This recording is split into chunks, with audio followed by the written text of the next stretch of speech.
Hello friends, today we are going to discuss judicial rulings applicable for May 20 attempt. Remember those who are appearing for November 20, these judicial rulings are equally applicable. तो ध्यान दें जिनका attempt नवंबर 20 में है उनको भी ये judicial ruling applicable होंगे. इंस्टीट्यूट नवंबर 20 के लिए इसी लिस्ट में 4 या 5 जजमेंट ऐड करती है. तो जो 4 या 5 जजमेंट इंस्टीट्यूट एक्स्ट्रा देगी, for that I will give you a separate recording for those who are appearing for November 20.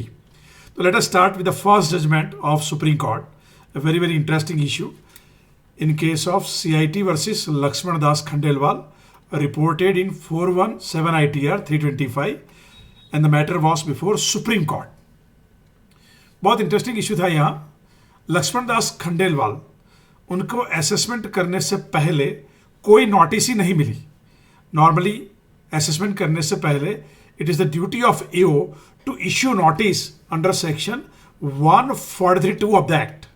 लेकिन यहाँ AO ने उनको कोई नोटिस नहीं दिया. खंडेलवाल जी अच्छे थे. With a view to cooperate with the income tax department, he attended the hearing before the AO. He furnished explanation and information from time to time as demanded by the assessing officer. उसके बाद assessment खत्म हो गया. फिर appeal में खंडेलवाल जी ने सवाल उठाया कि my assessment will be treated as null and void. My assessment would be treated as void ab initio. The reason is that AO failed to issue proper jurisdiction over my case. आपको ध्यान होना चाहिए कि जब भी assessment करना हो तो before making assessment AO has to assume jurisdiction over एसएससी's केस. और AO ये जुरिस्डिक्शन कैसे एज्यूम करेगा? By issuing and serving a valid notice under 143(2). यानी AO को असेसमेंट शुरू करना है तो उसके पहले जुरिस्डिक्शन एज्यूम करना पड़ेगा. और जुरिस्डिक्शन कैसे एज्यूम होता है? 143(2) की नोटिस इश्यू करने से ही जुरिस्डिक्शन एज्यूम होता है. खंडेलवाल जी का आर्गुमेंट ये था कि यहाँ AO ने मुझे नोटिस ही नहीं दिया है. There is a omission on the part of AO to give the notice under 143(2). इसलिए AO failed to assume jurisdiction. That's why any assessment done without assuming jurisdiction is null and void. It is treated as void ab initio. तो this was the argument from the Khandelwal side. अब मजे की बात यह है, income tax department की तरफ से क्या आर्ग्यूमेंट थी कि हम मानते हैं कि हमने नोटिस नहीं दिया है, लेकिन this is a defect which is curable under section 292(b) of the act.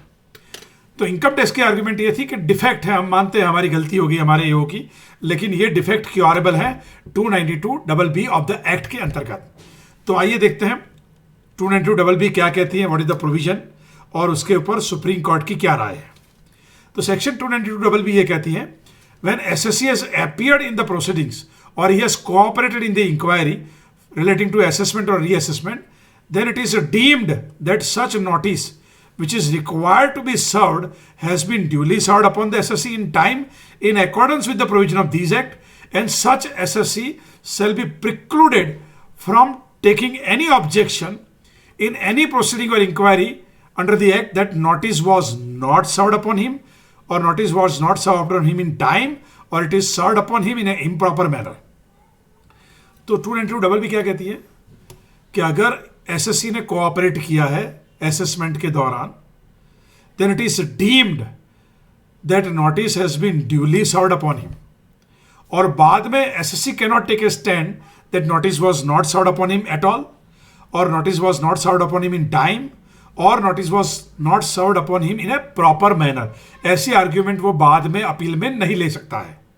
हाँ, अगर उसको ये आर्ग्यूमेंट लेनी है, then he has to raise the objection before the completion of assessment और रीअसेसमेंट एज द केस में भी.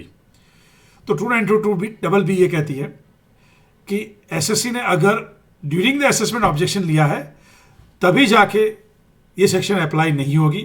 अगर एसएससी बाद में ये ऑब्जेक्शन लेना चाहता है कि मुझे नोटिस ही नहीं मिली या नोटिस टाइम पे नहीं मिली या मुझे सर्व नहीं हुई प्रॉपरली, तो ये आर्ग्यूमेंट उसकी बाद में नहीं चलेगी. This was the law amended I think in finance act 2009. अब सुप्रीम कोर्ट का इस सेक्शन के बारे में क्या कहना है. Let us read the observation of Supreme Court. पहले मैं ऑब्जर्वेशन पढ़ता हूं, then I will explain. Supreme Court says that law on the point as regard the applicability of requirement of issue under 143(2) is quite clear According to section 292BB, if SSC had participated in the proceedings by a legal fiction, supreme Court ये कहती है legal fiction है, notice issued would be deemed to be valid even if there are infractions as detailed in the said section. Scope of the provision is to make service of notice having certain infirmities to be proper and valid if there was a requisite participation on the part of the SSC. It is however to be noted that section does not save complete absence of the issue of notice. For section 292BB to apply, notice must have emanated from the department. It is only the infirmities in the manner of service of notice that section seeks to cure. Section is not intended to cure the complete absence of the notice itself. तो supreme court का ये कहना है 292BB को लेकर कि ये कुछ डिफेक्ट है, मान लो नोटिस इम्प्रॉपरली सर्व हुई है, जैसे मान ले गलत एड्रेस पे सर्व हुई है बट एसएससी हैज अपीयर्ड, या मान ले नोटिस टाइम पे सर्व नहीं हुआ, हमें मालूम है 142 का टाइम क्या है, notice has to be served within 6 months from the end of financial in which return was filed. मान लो ये नोटिस बिलेटेड है, टाइमली सर्व नहीं हुए, बट एसएससी ने कोऑपरेट किया है और एसएससी ने कोई ऑब्जेक्शन ड्यूरिंग असेसमेंट नहीं उठाया है. तो सुप्रीम कोर्ट का ये कहना है कि ऐसी कोई इन्फॉर्मिटी है, ऐसी कोई डिपार्टमेंट की डिफेक्ट है, उस डिफेक्ट को क्योर करने के लिए सेक्शन 292BB एप्लीकेबल होगी. क्योंकि आप देखेंगे ध्यान से तो जो क्या लिखा है उन्होंने, it has been duly served upon him in time in accordance with this, मैं रेड मार्क कर रहा हूं, it is duly served upon him in time in accordance with the provision of this act. तो supreme court का ये कहना है कि ये जो प्रिजम्पशन है 292BB का वो एप्लीकेबल होगा for manner of serving notice and timing of the notice. But notice तो देनी ही पड़ेगी, अगर नोटिस ही नहीं होगी तो फिर ये सेक्शन पढ़ने का कोई मतलब ही नहीं है. तो I am reading that exact wordings of the supreme court जो आपको एग्जाम में लिखना है. ध्यान दे, सुप्रीम कोर्ट ये कहती है it is to be noted that section does not save department of complete absence of issue of notice. तो एग्जाम में आपको ये लिखना है, section does not save absence of notice, notice तो होनी ही चाहिए. सुप्रीम कोर्ट आगे लिखती है for 292BB to apply notice must have emanated from the department, department से नोटिस निकली होनी चाहिए. अगर नोटिस है then only then इंफॉर्मेटी in the manner of service of notice they are going to be cured. तो ये 3 सेंटेंस जो मैंने आपके सामने रखे, that you have to write that if there is an absence of notice, department cannot take benefit of this section. Notice must have been issued. If notice has been issued, only then manner of service notice, अगर उसमें कोई गलती है department की, that can be cured. इसलिए supreme court ने लिखा, वापिस मैं उसको पिंक मार्क कर रहा हूं, section is not intended to cure complete absence of the notice. अगर नोटिस ही नहीं है then Supreme Court says it is not a curable defect. Non-issue of notice is not a curable defect, even though SSC has participated in the assessment proceeding. इसलिए finally what is the answer? Answer is assessment done by department is treated as null and void. It is treated as null and void ab initio. So I think you are clear on first judgment of Supreme Court in case of Khandelwal. Now let us look at very interesting issue again before Supreme Court.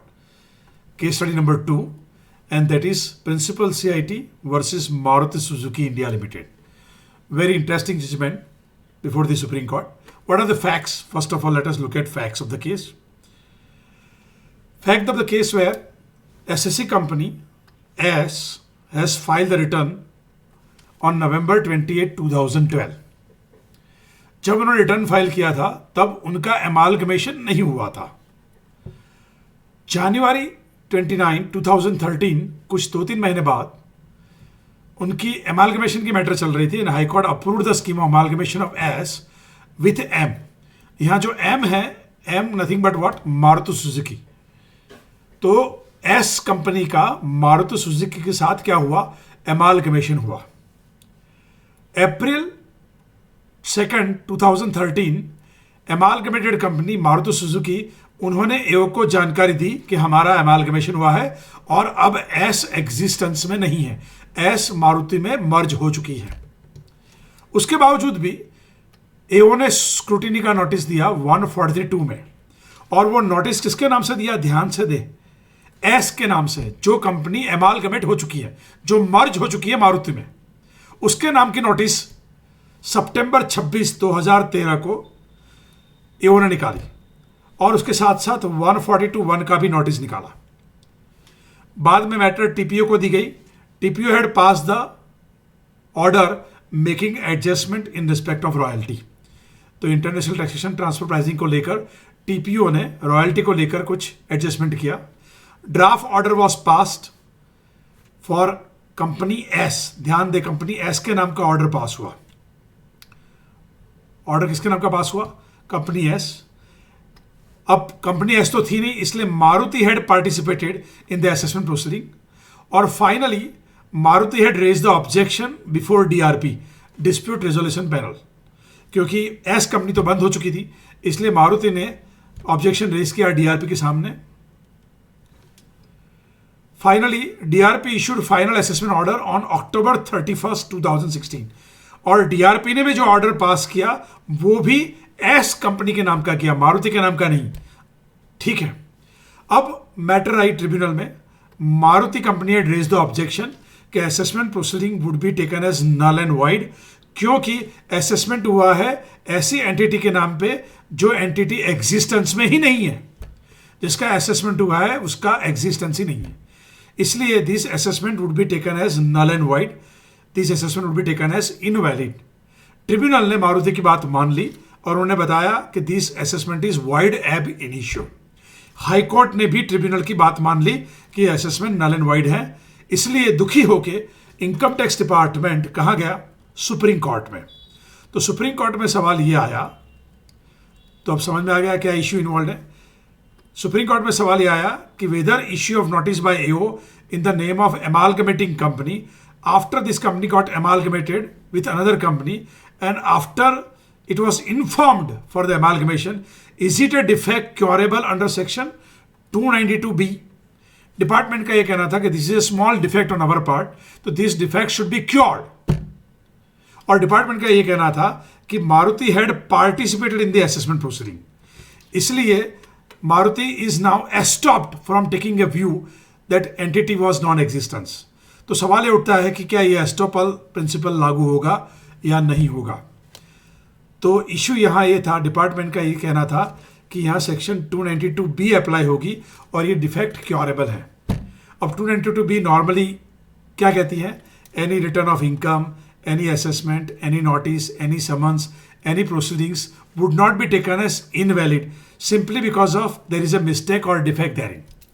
तो 292B ये कहती है कि अगर notice में, summons में, proceeding में कहीं छोटी मिस्टेक है या डिफेक्ट है, तो in that case that notice will be taken as valid and proceeding will also be taken as valid।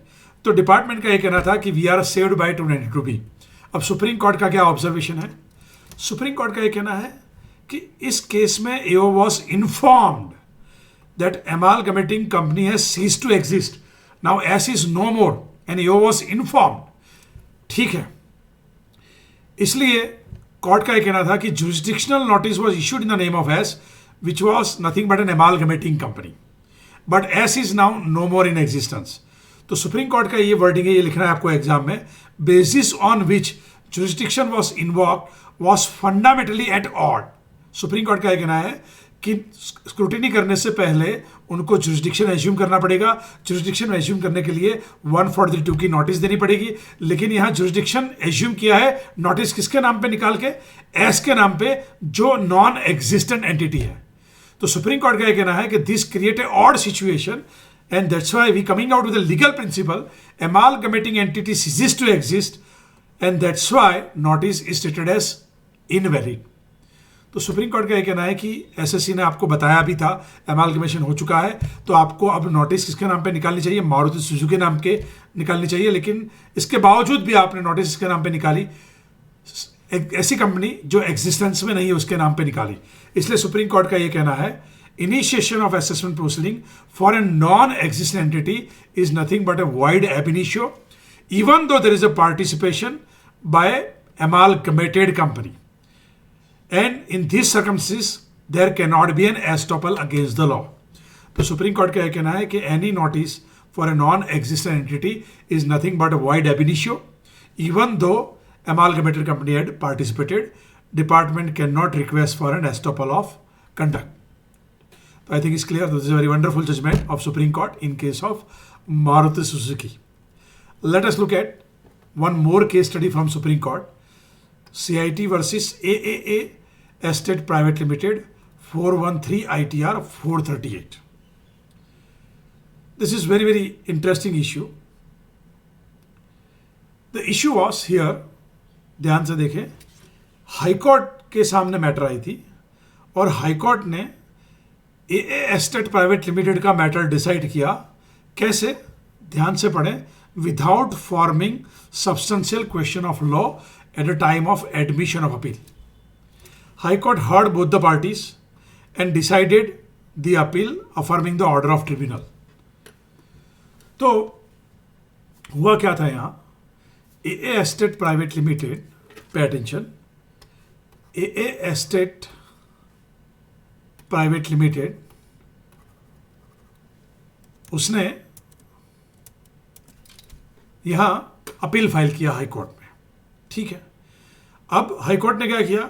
Appeal file किया तो सीधा जो अपील में उन्होंने लिखा था, जो ग्राउंड लिया था अपील को लेकर, उसके ऊपर उन्होंने सुनवाई करके जजमेंट निकाल दिया.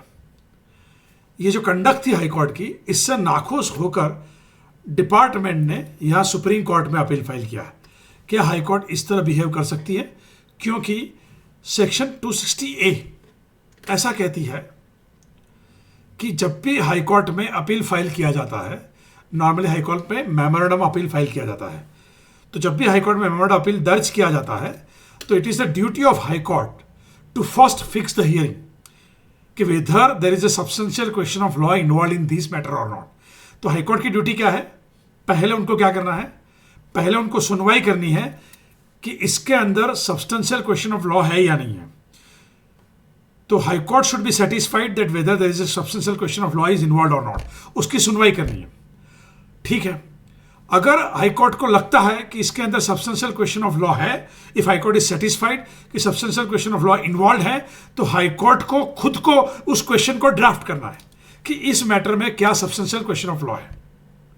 फिर उसके बाद उनको दूसरा हियरिंग करना है और उस हियरिंग में हाई कोर्ट ने जो क्वेश्चन ऑफ लॉ फॉर्म किया है उसके ऊपर उनको जवाब देना है कि किसके फेवर में ये जाएगा, डिपार्टमेंट के फेवर में जाएगा या एसएससी के फेवर में जाएगा. इन शॉर्ट प्रोसीजर क्या है? प्रोसीजर बहुत सिंपल सा है. हाई कोर्ट सीधे सीधे जो एसएससी ने क्वेश्चन लिखा उसके ऊपर उनको सुनवाई नहीं करनी है. प्रोसीजर क्या है? अब मैं बहुत सिंपल से बता रहा हूं.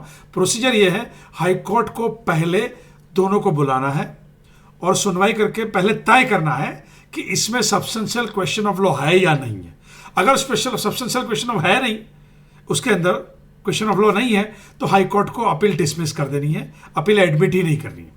अगर substantial question of law involve है, हाई कोर्ट को ऐसा लगता है, तो हाई कोर्ट को खुद को substantial question of law frame करना है और उसके बाद नेक्स्ट हियरिंग में उसके ऊपर हाई कोर्ट को जवाब देना है कि क्वेश्चन ऑफ लॉ किसके फेवर में जाएगा, एसएससी के फेवर में जाएगा या डिपार्टमेंट के फेवर में. लेकिन इस केस में हाई कोर्ट ने क्या किया? High court pass the order without framing, मैं रेड मार्क कर रहा हूं, without framing question of law, and they have decided the appeal on the question of law given by appellant. तो assessee ने जो दिया था उसके ऊपर ही हाई कोर्ट ने सुनवाई कर ली. तो high Court had committed procedural error. तो मैटर आया सुप्रीम कोर्ट में, डिपार्टमेंट ने बताया कि High Court had conducted procedural error. तो हाई कोर्ट ने यही बताया. सुप्रीम कोर्ट ने क्या बताया? ध्यान दे, सुप्रीम कोर्ट का एनालिसिस क्या है. सुप्रीम कोर्ट ये कहती है, appeal is to be heard on the question form by high Court and not on the question propose by the appellant.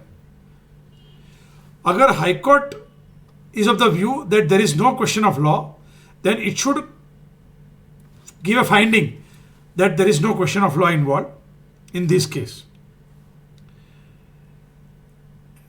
और अगर क्वेश्चन ऑफ लॉ इन्वॉल्व ही नहीं होता, then court says appeal should have been dismissed in limine. But this is not done by the high court. तो supreme court का कहना था high Court को पहले डिसाइड करना चाहिए क्वेश्चन ऑफ लॉ इन्वॉल्व है या नहीं है, और उसके बाद ही उनको क्या करना चाहिए? डिसाइड करना चाहिए कि ये क्वेश्चन ऑफ लॉ किसके फेवर में जाएगा. बट सुप्रीम कोर्ट ने लिखा कि High court fail to do this. It is not done in this case. Instead appeal was heard on the question raised by the SSC. Court says this is not in accordance with the procedure prescribe under section 260A।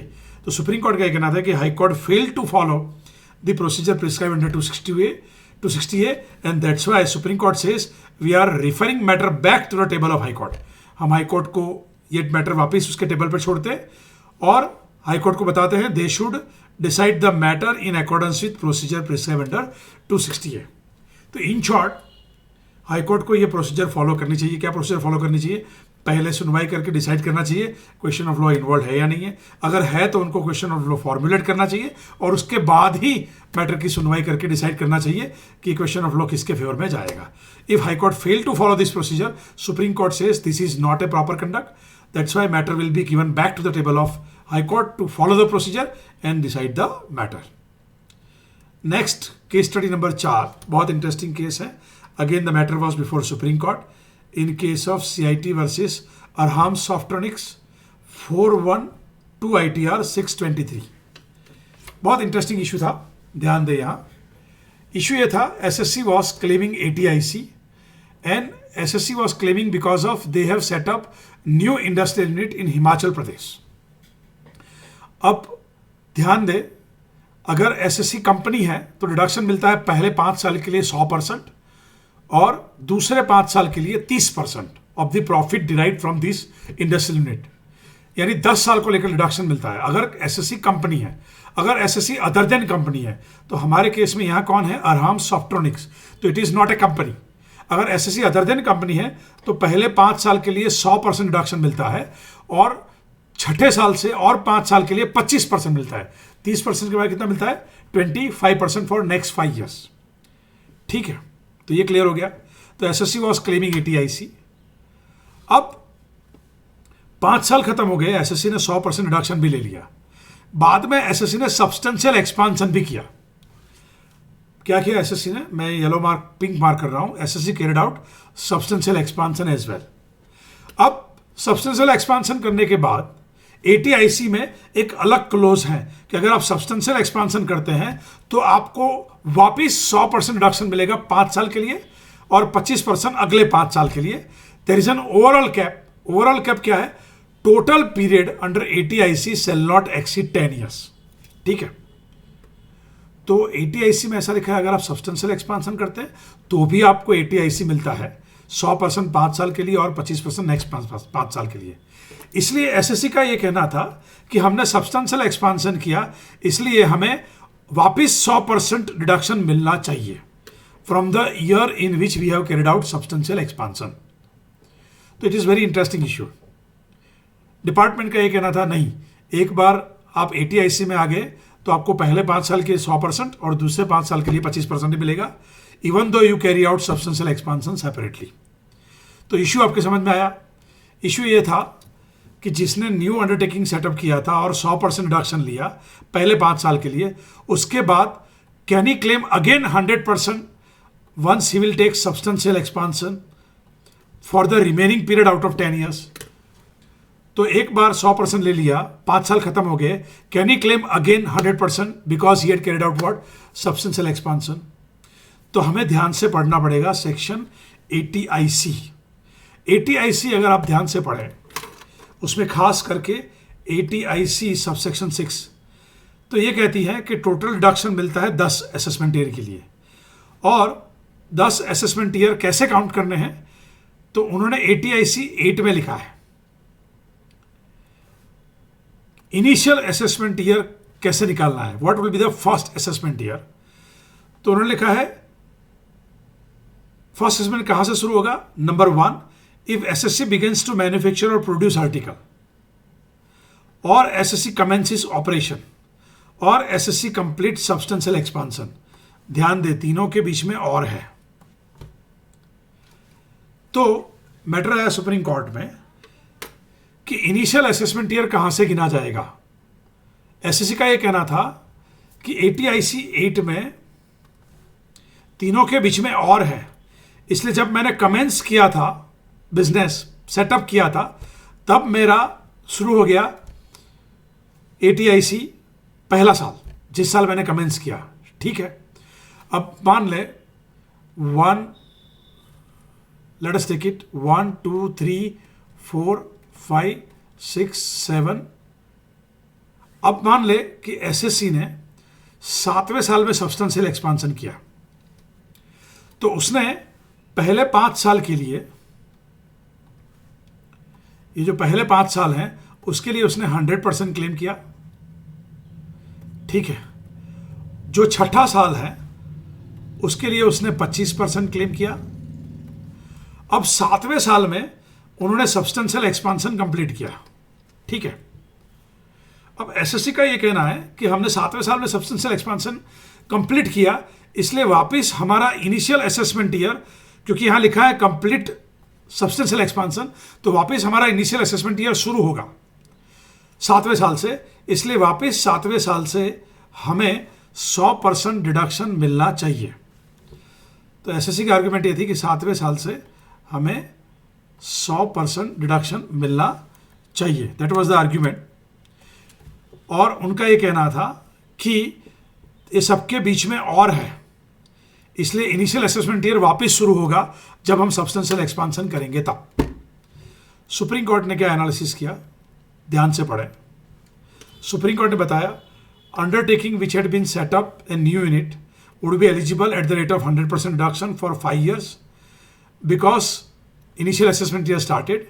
For next 5 years they can claim 25% और 30% as the case में भी। लेकिन supreme court का यह कहना है, बहुत महत्वपूर्ण है, यहां से लिखना है आपको एग्जाम में, अगर सब्सटेंशियल एक्सपांशन हुआ है ATIC 8 के अंदर जो मैंने आपको दिखाया, और यही सब्सटेंशियल एक्सपांशन पहले 10 सालों में हुआ है, then said previous year in which substantial expansion undertaken, now that year in which substantial expansion has undertaken would become the initial assessment year। तो इस केस में 7वां साल है, that would become the initial assessment year। और supreme court का यह कहना है from that year SSC will get again 100% reduction, SSC will get again 100% reduction। तो I think you are clear. तो सुप्रीम कोर्ट ने फाइनली, आपके दिमाग में हो गया क्लैरिटी। तो ये मैंने क्रक्स भी लिखा है आपके लिए, what is the crux. Crux ये है, जैसे मैंने यहाँ एग्जाम्पल लिखा है कि सब्सटेंशियल एक्सपांशन हुआ है 8वें साल में, जैसे मैंने यहाँ एग्जाम्पल लिया था, यहाँ ऊपर एग्जाम्पल लिया था 7वें साल का, यहाँ 8वें साल है। तो 8वें साल होगा तो क्या होगा, पहले 5 साल के लिए 100%, छठे और 7वें साल के लिए 25%, और 8वें साल ऑनवर्ड्स कितना मिलेगा 100%।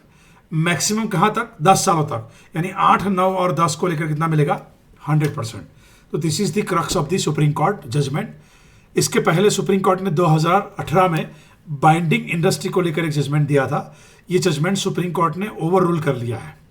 तो ये जजमेंट ICAI के मॉड्यूल 2 में था, स्टडी मटेरियल अक्टूबर 2019 के स्टडी मटेरियल में, लेकिन ये जजमेंट को अभी हमें फॉलो नहीं करना है, that is the remark given by the institute, क्योंकि supreme court had overrule that judgment. Next देखते हैं, बहुत इंटरेस्टिंग मैटर आया है हाई कोर्ट के सामने, Allahabad high court full bench, यानी जितने भी इलाहाबाद हाई कोर्ट के जजेस हैं सब ने बैठकर ये इशू डिसाइड किया है, इसलिए ये इशू बहुत टेक्निकल होगा, तब जाके सारे जज बैठे होंगे। और ये मैटर था इन case of CIT examination versus Reham foundation, और इशू था, रिपोर्ट हुआ है 418 ITR 2205। इशू क्या था, बहुत इंटरेस्टिंग था कि CIT ने हाई कोर्ट में मैटर लगाया, डिपार्टमेंट नाखुश इसलिए हुआ क्योंकि ट्रिब्यूनल ने खुद रजिस्ट्रेशन दे दिया ट्रस्ट को, जबकि ये रजिस्ट्रेशन कमिश्नर साहब ने डिनाई किया था, और ट्रिब्यूनल ने सीधा रजिस्ट्रेशन निकाल दिया, किसकी फेवर में, ट्रस्ट की फेवर में। इससे इनकम टैक्स डिपार्टमेंट नाखुश था। उनका यह कहना था, इनकम टैक्स का, ध्यान से सुनना, कि रजिस्ट्रेशन निकालना ये CIT की फेवर में है, CIT का पावर है। ध्यान से सुना, आई एम सॉरी, रजिस्ट्रेशन देना ये किसके पावर में, CIT एग्जामिनेशन के पावर में है। इसलिए ट्रिब्यूनल को क्या करना चाहिए, ध्यान से सुना, ट्रिब्यूनल को क्या करना चाहिए, ट्रिब्यूनल को खुद रजिस्ट्रेशन ग्रांट नहीं करना चाहिए, ट्रिब्यूनल को ये मैटर वापस CIT के टेबल पे छोड़नी चाहिए, और CIT फिर बाद में रजिस्ट्रेशन इश्यू करेगा। ट्रिब्यूनल सीधे रजिस्ट्रेशन इश्यू नहीं कर सकती है, ऐसी आर्ग्यूमेंट डिपार्टमेंट की थी हाई कोर्ट में, और उनका यह कहना था कि tribunal had committed in exercising their power. Tribunal को सीधे सीधे रजिस्ट्रेशन नहीं देना चाहिए, ट्रिब्यूनल को ये मैटर वापस सीआईटी के टेबल पे डालनी चाहिए और सीआईटी को बोलना चाहिए कि ये सारा देखकर तुम रजिस्ट्रेशन दो। उनको खुद को ये रजिस्ट्रेशन देने के पावर नहीं है। तो dispute was whether tribunal can straight away direct registration of a trust. कौन से सेक्शन एप्लीकेबल होंगे? तो एक तो है सेक्शन 12AA और बहुत महत्वपूर्ण सेक्शन है सेक्शन 254। खास करके यहाँ डिस्प्यूट है सेक्शन 254 को लेकर।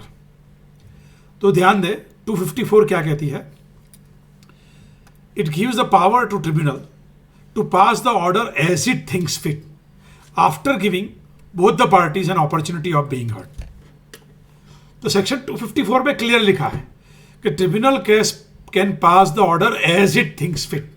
ठीक है, तो ट्रिब्यूनल की मर्जी, उनको जिस तरह ठीक लगे उस तरह वो ऑर्डर पास कर सकती है। वो खुद रजिस्ट्रेशन दे सकती है और वो चाहे तो सीआईटी के टेबल पे मैटर रिमांड कर सकती है और सीआईटी को बोलती है कि ये सारा देखकर तुम क्या कर दो, रजिस्ट्रेशन ग्रांट करो। यानी ट्रिब्यूनल की दोनों तरफ के पावर हैं, क्योंकि दिखा है एज इट थिंक्स फिट। लेकिन इनकम टैक्स का ये कहना है कि as it thinks fit doesn't mean that tribunal can on its own grant the registration. तो डिपार्टमेंट उससे दिखी था, इसलिए मैटर कहाँ आई? हाई कोर्ट में आई। हाई कोर्ट की फुल बेंच ने लिस्ट आउट किया, बहुत बहुत महत्वपूर्ण जजमेंट है, कि किस सिचुएशन में ट्रिब्यूनल खुद रजिस्ट्रेशन दे सकती है। और हाई कोर्ट ने यह भी बताया किस सिचुएशन में ट्रिब्यूनल को मैटर सीआईटी के टेबल पे रिमाइंड करनी चाहिए। अब सवाल ये उठता है कि आपको एग्जाम में पूछेंगे कैसे ये, how they will test in your examination. तो ध्यान दें, एग्जाम में आपको इसी तरह थियरी में पूछेंगे, ये आपको थियरी में पूछेंगे और पूछेंगे under which circumstances tribunal can direct registration of trust without granting remand और under which circumstances tribunal has to remand. ये आपको सीधा थियरी क्वेश्चन पूछेगी। मेरे हिसाब से दोनों में से एक क्वेश्चन थियरी में टेस्ट कर सकते हैं 4 मार्क में। ध्यान दें, अगर ये मई 20 में नहीं आया तो नवंबर 20 में जरूर पूछेंगे, लेकिन पूछेंगे। बहुत इंटरेस्टिंग केस। अब मैं पढ़ने जा रहा हूं, पहले मैं पढ़ लेता हूं, then I will explain with the help of some example. High Court says tribunal can pass an order directing CIT to grant the registration considering the facts of the case where CIT has refused to accept application for registration of trust after recording its finding on the basis of material on record before him that activities of the trust are not genuine, and appellate tribunal on the basis of same material on record come to the conclusion that activity of trust are genuine and order of CIT is perverse, and that's why in that case tribunal straight away will direct the registration to the trust। तो अब example देता हूं, पहले ध्यान से समझे। 12AA क्या कहती है? 12AA ये कहती है कि जब भी रजिस्ट्रेशन देना है तो before giving registration CIT exemption should be satisfied that activities of trust are genuine. Activities of trust are genuine. ठीक है। If commissioner is satisfied that activities are not genuine, then in that case he can refuse the registration. अब दुखी कौन हुआ? Registration किसका नहीं हुआ? Trust का नहीं हुआ। तो ट्रस्ट कहाँ जाएगा? ट्रिब्यूनल में। अब ट्रिब्यूनल में जाएगा तो ट्रिब्यूनल में ट्रस्ट ने सारे डॉक्यूमेंट रखे जो उन्होंने CIT एग्जेम्पशन को दिए थे। ठीक है, अब ट्रिब्यूनल ने वही डॉक्यूमेंट देखे और ट्रिब्यूनल ने वो डॉक्यूमेंट देखकर, वही डॉक्यूमेंट सेम मटेरियल देखकर ट्रिब्यूनल ने बताया कि CIT साहब ने उनका दिमाग ठीक से लगाया नहीं है, ये तो सारा जेन्युइन एक्टिव लगता है, उसमें कोई इंजेन्युइटी है ही नहीं। Activity of trust are 100% genuine by going through the document.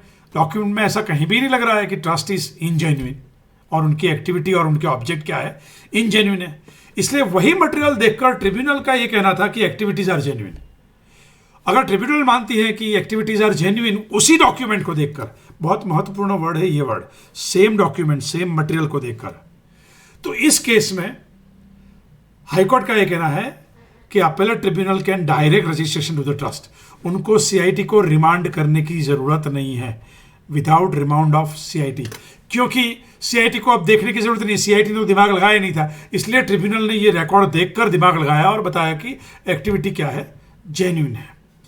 अब सीआईटी ने तो बताया था कि ये जेन्युइन नहीं है, लेकिन ट्रिब्यूनल इज हायर अथॉरिटी, उनका ये कहना है कि जेन्युइन है, तो फिर इसको वापस सीआईटी के टेबल पे भेजने की जरूरत नहीं है। Tribunal straight away can grant the registration. तो दिस इज क्लियर। लेकिन मान रहे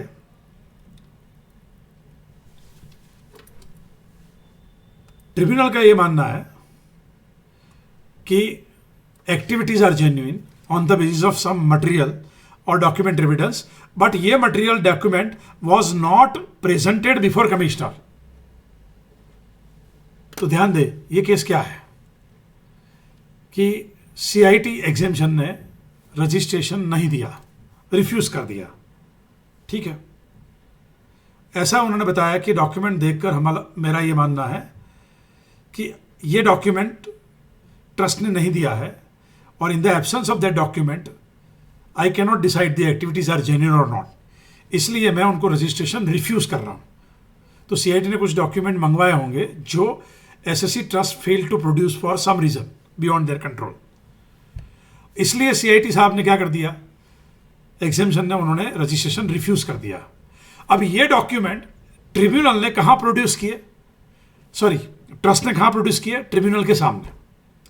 तो ये डॉक्यूमेंट ट्रस्ट ने प्रोड्यूस किए किसके सामने, ट्रिब्यूनल के सामने, और ट्रिब्यूनल का ये मानना था कि भाई उनकी एक्टिविटी ये डॉक्यूमेंट देखकर लगता है कि जेन्युइन हो सकती है।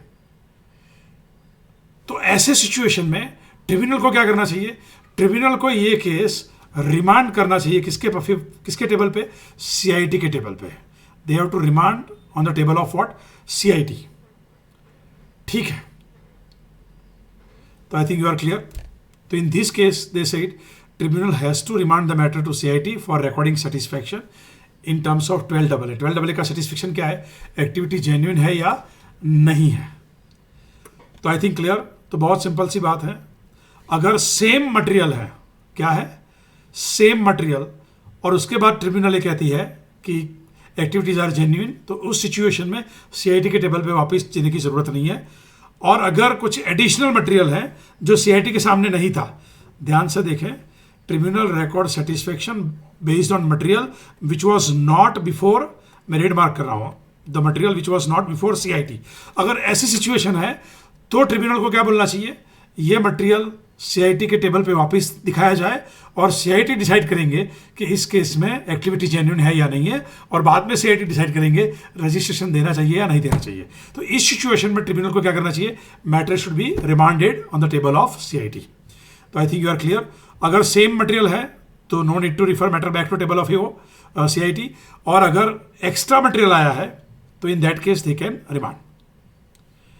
Next issue is before Madras high court in case of Srimati Rita. Issue was reported in 416 ITR 191. Issue is very interesting. Here Rita was before High Court. Why? Because appellate tribunal cancelled their appeal because nobody appeared on the appointed date of hearing. तो रीटा ने यहाँ tribunal में appeal file किया होगा। अब जिस दिन tribunal में सुनवाई हुई होगी उस दिन रीटा या उनके सीए या उनके एडवोकेट कोई अपीयर नहीं हुआ, इसलिए ट्रिब्यूनल ने क्या कर दिया, उनकी अपील कैंसिल कर दी, डिसमिस कर दी। इसलिए रीटा नाराज हो गई और कहाँ गई, मद्रास हाई कोर्ट के सामने, कि क्या ट्रिब्यूनल इस तरह बिहेव कर सकती है। अगर मेरी तरफ से कोई नहीं आया तो उनको जो मैंने ग्राउंड लिखे थे मेरी अपील में, और जो असेसमेंट ऑर्डर था, जो सीआईटी अपील का ऑर्डर था, ये सब कुछ देखकर कुछ बताना चाहिए कि उन्होंने अपील डिसाइड करनी चाहिए मेरिट पे, सीधे सीधा डस्टबिन में नहीं डालना चाहिए, क्योंकि ईओ का ऑर्डर उनको पढ़ना चाहिए, सीआईटी अपील का ऑर्डर पढ़ना चाहिए, और मेरी जो अपील थी उसमें मैंने ग्राउंड लिखे थे, मैंने जो फैक्ट लिखे थे उसके बारे में उनको चर्चा करनी चाहिए, और बाद में उनको डिसाइड करना चाहिए कि रीता के फेवर में ये ग्राउंड जाएंगे या नहीं जाएंगे। उनको सीधा डस्टबिन में डाल देना चाहिए। तो this approach of tribunal throwing appeal in a dustbin or dismissing appeal because of non-appearance, this approach is against the law, ऐसा उनका आर्ग्यूमेंट था। तो अगेन कौन सी सेक्शन अप्लाई होगी? 254। ठीक है, वहाँ वर्ड क्या था हमने ऊपर देखा था, tribunal can pass the order as it thinks fit. तो इसका मतलब ये है कि can tribunal throw appeal in dustbin, या फिर ट्रिब्यूनल को एओ का ऑर्डर, सीआईटी अपील का ऑर्डर, एसएससी का अपील सब कुछ देखकर मेरिट पे डिसीजन देना चाहिए। तो दूसरा मैटर ये भी था, rule 24, income tax appeal tribunal के रूल 24 है। वहाँ लिखा है कि अगर कोई पार्टी अपीयर नहीं होती है तो tribunal can pass the order x party. ठीक है, और tribunal should pass the order on merits after hearing the other party. तो अगर एसएससी अपीयर नहीं होता है तो इस सिचुएशन में रूल 24 ये कहता है कि कोई बात नहीं, एसएससी या उसका ऑथराइज रिप्रेजेंटेटिव, सीए, वकील, एडवोकेट कोई अपीयर नहीं हुआ है अपॉइंटेड डेट पे, तो कोई बात नहीं, ट्रिब्यूनल को ये मैटर मेरिट पे डिसाइड करनी चाहिए after hearing income tax department. उनको डस्टबिन में नहीं डालनी चाहिए, ऐसा रूल 24 में लिखा है। तो मद्रास हाईकोर्ट का ऑब्जर्वेशन यही था कि हमने सेक्शन 254 पढ़ा, हमने रूल 24 पढ़ा, और हाईकोर्ट का ओपिनियन यह है कि even if SSC could not appear, tribunal could have decided appeal on merits x Partey after hearing revenue means income tax department. Supreme यानी हाईकोर्ट ने बताया कि ट्रिब्यूनल का अप्रोच गलत है, उनको डस्टबिन में नहीं डालना चाहिए, उनको अपील मेरिट पे इनकम टैक्स डिपार्टमेंट को सुन के डिसाइड करनी चाहिए। और रिपीटेडली हाईकोर्ट ने बताया there is a legal responsibility of the tribunal to decide appeal always on merits irrespective of the appearance of the SSC और नॉट। तो एसएससी या उसका काउंसिल आया है नहीं आया है, tribunal should not escape from it responsibility to decide case on merit. तो ये सारे वर्डिंग आपको लिखना है एग्जाम में, ट्रिब्यूनल शुड नॉट एस्केप और shirk its responsibility to decide on merit. आपको रूल 24 लिखना है, सेक्शन 254 लिखनी है, और ट्रिब्यूनल को हर वक्त अपील मेरिट पे ही डिसाइड करनी है इवन दो एसएससी और उसका काउंसिल अपीयर नहीं हुआ है। तो ये सारे वर्डिंग्स आपको एग्जाम में लिखना है। तो हाईकोर्ट ने बताया कि रिटा की आर्ग्यूमेंट बराबर है, tribunal should not behave like this, इसलिए matter was thrown back to the table of tribunal to decide appeal on merit. Next judgment है हमारे गुजरात हाईकोर्ट से, Valsad district central cooperative bank limited. बहुत इंटरेस्टिंग इश्यू है यहाँ। Issue ये था कि एसएससी ने कोई डिडक्शन लिया था 36(1)(v and that was contribution to recognise provident fund, sorry contribution to recognise graduation fund. अब उनका स्क्रूटिनी भी हुआ, 143 भी हुआ, ध्यान दें 143 भी हुआ। जब 143 हुआ तब एओ ने कोई डिसअलाउंस नहीं किया। तो इस कंट्रीब्यूशन को लेकर, ग्रेचुइटी फंड के कंट्रीब्यूशन को लेकर एओ ने कोई डिसअलाउंस नहीं किया। कुछ 4 साल चले गए, 4 साल बाद असेसिंग ऑफिसर ने 148 में नोटिस दिया, और एओ का यह कहना था कि I have reason to believe that SSC had not disclose fully and truly material facts because SSC failed to produce commissioner's approval of gratuity fund for the purpose of claiming deduction under 36(1)(v), and therefore this is a case of escapement of income, and therefore income had escaped the assessment to the extent of contribution to gratuity fund, and therefore I would like to reopen the case under 147. In short, issue बहुत simple सा था कि SSC का 143 हुआ, तब भी इसी point पे एसएससी को सवाल पूछे गए, एसएससी ने जवाब दिए। ठीक है, एसएससी ने जवाब दिया, क्या जवाब दिया कि भाई हमारी जो ग्रेचुइटी स्कीम है वो एलआईसी मैनेज करती है और हमारा एलआईसी के साथ एग्रीमेंट है, और एलआईसी की जो स्कीम है that is duly approved by the commissioner of income tax. तो ये सारा रिप्लाई उन्होंने किसको दिया था? एओ को। कौन से टाइम पे? 143 के टाइम पे। ठीक है, और एसएससी ने सारे डॉक्यूमेंट भी प्रोड्यूस किए थे, और ये सारा देखकर एसएससी का क्लेम जो था वो एक्सेप्ट हुआ था। अब एओ ने रीओपन क्यों किया? एओ ने रीओपन इसलिए किया 4 साल बाद, बहुत महत्वपूर्ण है ये, 4 साल बाद रीओपन किया है। क्यों? एओ का कहना था कि एसएससी ने कमिश्नर का जो अप्रूवल था उसकी कॉपी नहीं दी। अरे मेरे भाई, तुम्हें मांग लेनी चाहिए थी उस दिन, लेकिन इन्होंने उस दिन नहीं मांगी और ये कॉपी आपने नहीं दी, इसलिए मैं आपका अभी ये 36(1)(b) का जो डिडक्शन है वो मैं रिजेक्ट करता हूं, क्योंकि आपका अप्रूव्ड स्कीम नहीं है, क्योंकि आपने कॉपी अप्रूवल वाली रखी नहीं। एसएससी ने 147 में ऑब्जेक्शन लिया कि आपको ये कॉपी उन दिन मांगनी चाहिए थी 143 के टाइम पे, आप अभी क्यों मांग रहे हैं? तो now you are changing your opinion. Already you formed an opinion that assessee's claim should be allowed as reduction. Already you formed an opinion. Now you are changing your opinion on the same issue simply for want of extra document. And that too after how many years? 4 years.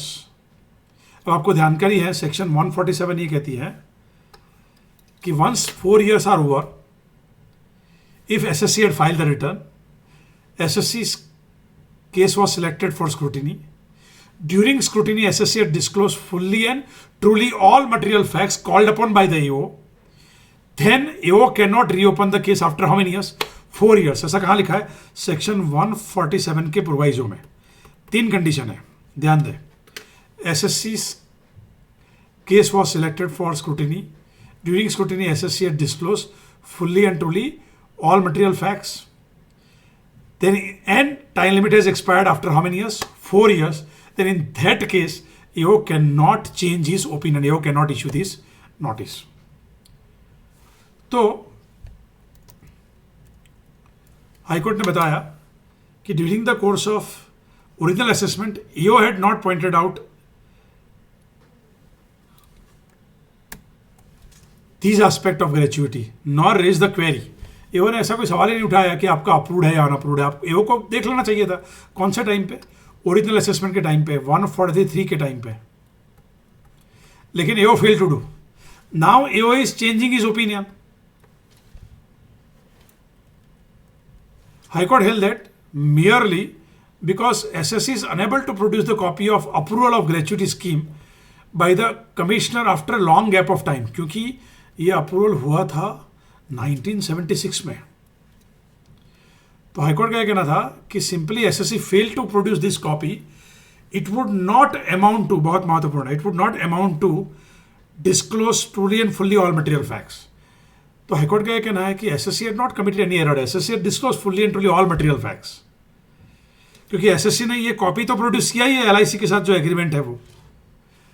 And that's why high court says that in the absence of failure on the part of SSC to disclose fully and truly all material fact, reopening beyond 4 years, ये लिखना है आपको exam में, reopening beyond 4 years is not valid.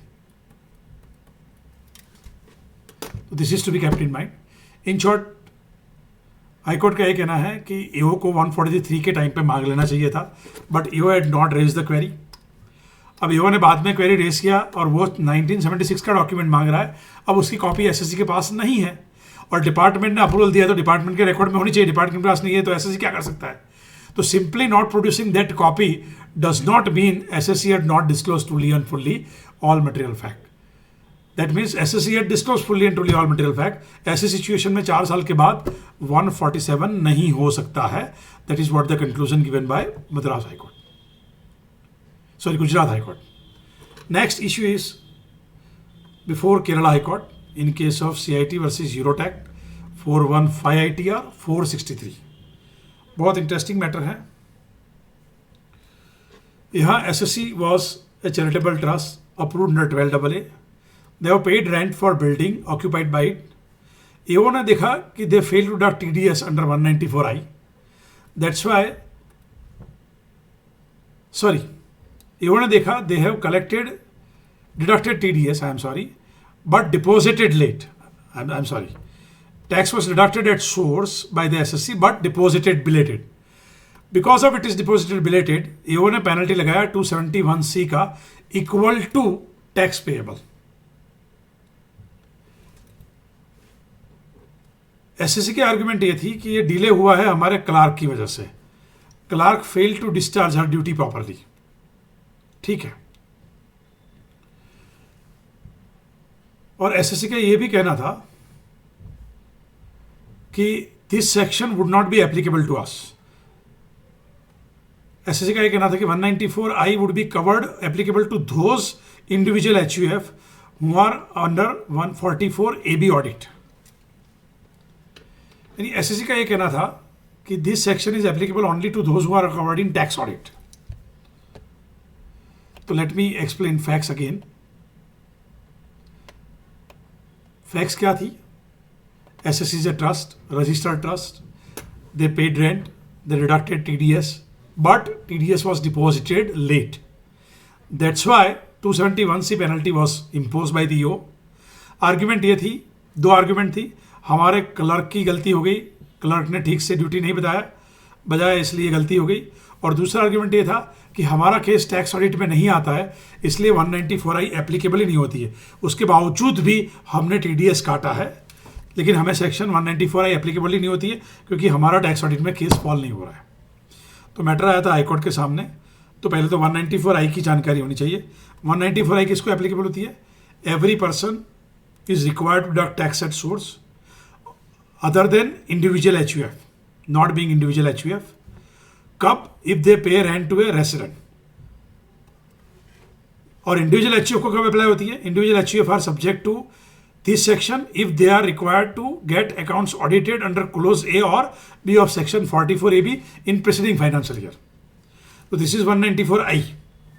ठीक है. What 271C says?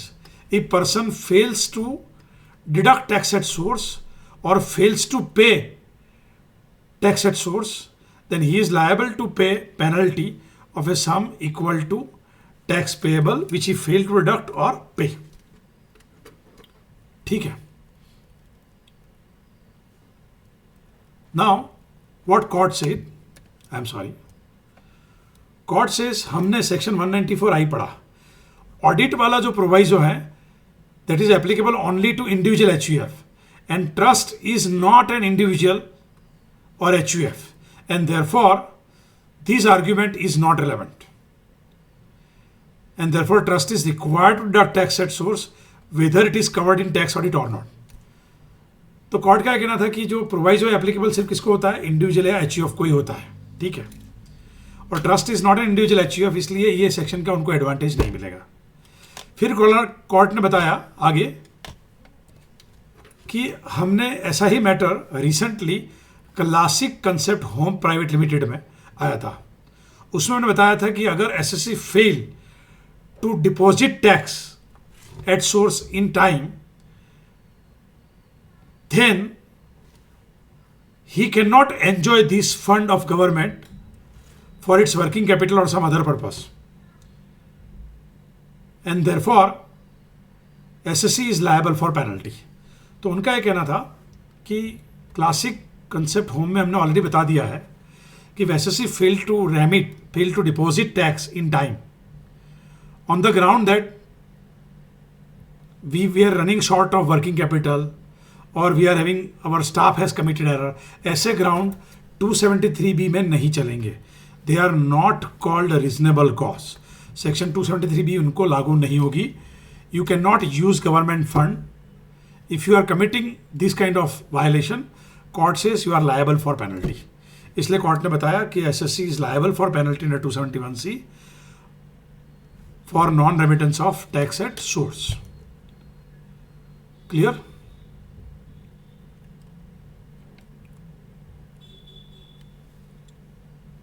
Next matter है Sunil Vasudeva and others, supreme court.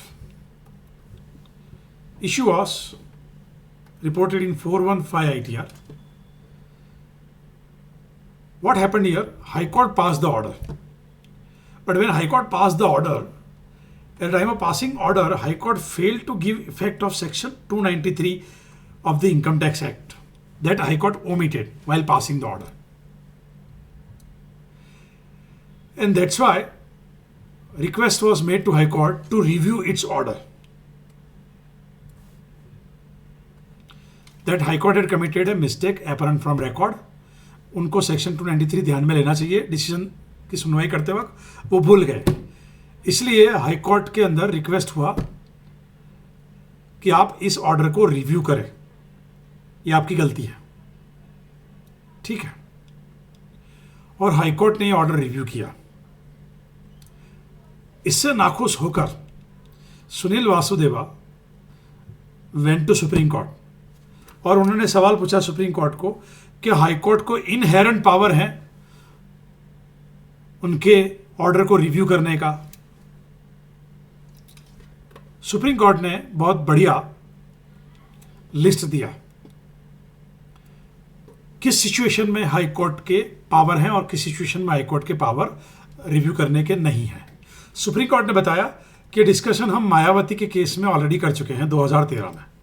वहां हमने बेसिक प्रिंसिपल बताए थे, जब भी हाई कोर्ट के पावर रिव्यू के हैं तो कब रिव्यू कर पाएगी और कब रिव्यू नहीं कर पाएगी। तो मैं पढ़ने जा रहा हूं वो list. High court can review its order in 3 situation. Number 1, अगर high court is discovering new evidence after exercise of due diligence which was not within the knowledge of petitioner और which was not produced by the petitioner. तो high court के सामने जिसने भी high court में appeal file किया होगा वो एविडेंस उसके नॉलेज में नहीं था या उसने प्रोड्यूस नहीं किया था और वो एविडेंस जजमेंट पे असर करता है, तो ऐसे एविडेंस को लेकर high court can review the order. दूसरा लिखा है सुप्रीम कोर्ट ने, high court can review order for a mistake apparent on face of record. अगर गलती हो गई उनसे तो that can be corrected by high court. और सुप्रीम कोर्ट ने वो भी लिखा फॉर ए सफिशिएंट रीजन, यानी पावर हाई कोर्ट की वाइड है, for some sufficient reason also high court can review the order. तो यहां क्या हुआ, high court fail to give the effect of which section 293। ये हाई कोर्ट की क्या हो गई, मिस्टेक एपरेंट फ्रॉम रिकॉर्ड हो गई। इसलिए सुप्रीम कोर्ट ने बताया कि High court has not committed error in reviewing it's order. High court can review the order. High court ने कोई गलती नहीं किया है, हाई कोर्ट ने सही रिव्यू किया है। आई थिंक क्लियर इस केस। अब high court can not review when, वो भी सुप्रीम कोर्ट ने बताया। अगर वही रिपीटेशन घिसी पिटी आर्ग्यूमेंट आप करने वाले हैं और वही आर्ग्यूमेंट आप कर रहे हैं तो उसको लेकर high court can not review the order. High court के ऑर्डर में माइनर मिस्टेक है जिसकी जजमेंट के ऊपर इंपैक्ट नहीं होती है, कॉन्सिक्वेंटल इंपॉर्ट नहीं है, जजमेंट के ऊपर इसकी असर नहीं होने वाली है, ऐसी मिस्टेक है। या मान लो कोई 2 व्यू है, ऐसा भी हो सकता है वैसा भी हो सकता है, तो you can not request high court to review. इसलिए तो आप हाई कोर्ट में गए थे, ऐसा भी हो सकता है ऐसा भी हो सकता है, that is called question of law. तो उसको लेकर आप हाई कोर्ट को वापस नहीं बोल सकते आपका जजमेंट रिव्यू करो। अब आपको एग्जाम में कैसे पूछेंगे, आपको ध्यान दे एग्जाम में MCQ के फॉर्म में पूछेंगे। 1 2 3 4 दे देंगे और आपको बताएंगे which are the instances in which high court can not review its order. तो this is a fit question for MCQ। Clear. अब लास्ट क्वेश्चन है, metal and chromium plater private limited, Madras high court 415 ITR 123। Pay attention, बहुत interesting issue है। Issue ये था, SSC is a company, आप देख रहे हैं प्राइवेट लिमिटेड है। SSC had a long term capital gain और SSC ने उसको एग्जेम्पशन लेने के लिए 54 EC में इन्वेस्ट किया था। SSC ने AO ने स्क्रूटिनी किया, SSC allowed 54 EC in regular computation, लेकिन जब बुक प्रॉफिट आया तो बुक प्रॉफिट में AO हैड रिजेक्टेड 54 EC और AO ने जजमेंट फॉलो किए Apollo tyre Bombay high court, और दूसरा बॉम्बे हाई कोर्ट का जजमेंट है VK लाल इन्वेस्टमेंट, जहां हाई कोर्ट ने बताया है capital gain is a part of book profit और उसके ऊपर आपको मैट देना पड़ेगा। ठीक है,